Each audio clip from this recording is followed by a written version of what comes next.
So ayun, morning po sa ating lahat. Welcome po sa inyo at sa isa na namang exciting at life-changing event today. Ito po ang ating OBP or ang Opti Business Presentation. Kung kayo man po ay member or hindi pa member at marami po kayong gustong malaman about One Opti, ano man po ang inyong dahilan bakit po kayo nanonood ngayon ng ating OBP, I assure you may purpose po si God bakit po kayo nandito. Okay, to begin po, ako po si Arlon Castillo, isang independent distributor po ni OneOpti since 2019 at um, let me introduce to you our company na talagang gumagawa po ngayon ng pangalan when it comes to health and wellness, ang OneOpti Lifestyle International. Ang ating company po ay proudly Filipino company na may puso at para po sa sa kapwa Pilipino at vision na to bring wellness and opportunity sa bawat isa at bawat pamilyang Pilipino. Ang OneOpti po ay hindi lang basta products at benta-benta.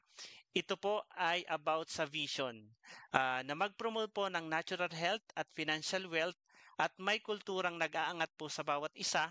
Kaya nga po meron po tayong motto dito sa OneOpti na One Dream, One Family, OneOpti. Okay?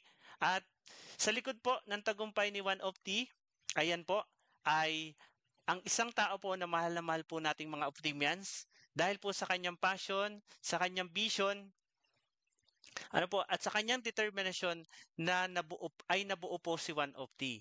Our very own Chairman and CEO Mr. Marvin Barro. Siya po ay galing sa Tabaco Albay at isang registered nurse sa US.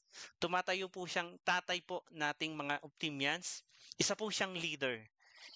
Yung dating vision po dahil po sa kanyang leadership, yung dating vision lamang po niya, ngayon po ay gumagawa na po ng impact sa bawat Optimians. Grabe. Next up, I'm proud to say po to you, ayan po, ang ating OneOpti Head Office. Ito po ay located sa Unit 106, Ground Floor, Pacific Century Tower, dyan po sa Quezon Avenue, sa Quezon City. Ito po ang ating office. Kung nakarating na po kayo dyan, napakaganda talaga. Mararamdaman nyo po ang energy ng OneOpti. Ibig sabihin, ito po ay simbolo na matatag po yung vision and then yung commitment po ng ating company. At yan po, at dahil nga po hangad po ni Chairman na maging accessible po sa bawat Filipino ang OneOpti at ating mga products, tayo po ay nag-i-expand ng ating branches to serve more areas. Katulad po dyan sa Cebu branch, meron na po tayong branch dyan. Meron din po dyan sa Cagayan de Oro, and then Davao City, and dyan pong ating Iloilo City. At hindi po tayo natatapos dyan. Kami po ay excited to announce to you na very soon mag-o-open na po ang ating branches dyan po sa dito po sa North Luzon.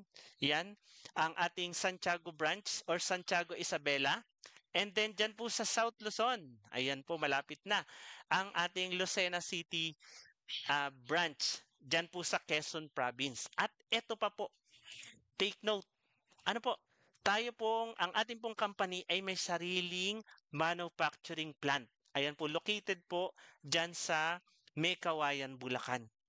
Biruin niyo po, imagine, maging part po tayo ng ganitong company at achievement ni OneOpti. Napaka-bless po natin. Ngayon, alam ko po, marami po mga first-timer, yung mga bagong members po natin, maaring nagtatanong po kayo, legit po ba ito? Sa kabila po na pinakita ko sa inyo yung ating office, yung ating mga planta, legit, tinatanong nyo pa rin po, legit po ba si Opti?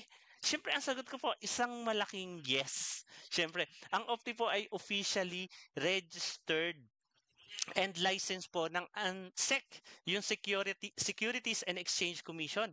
And then of course ng Department of Trade and Industry or DTI. Ang ating pong products, syempre ay FDA approved, ensuring safety and quality po sa every bottle or yung mga sachet po na gagamitin po natin or ibibenta natin sa ating mga consumers. At hindi lang po yan. We have been recognized with multiple awards po and excellence, business leadership, and community impact. Isa na po dyan yung prestiyosong Super Brands Award. Meaning,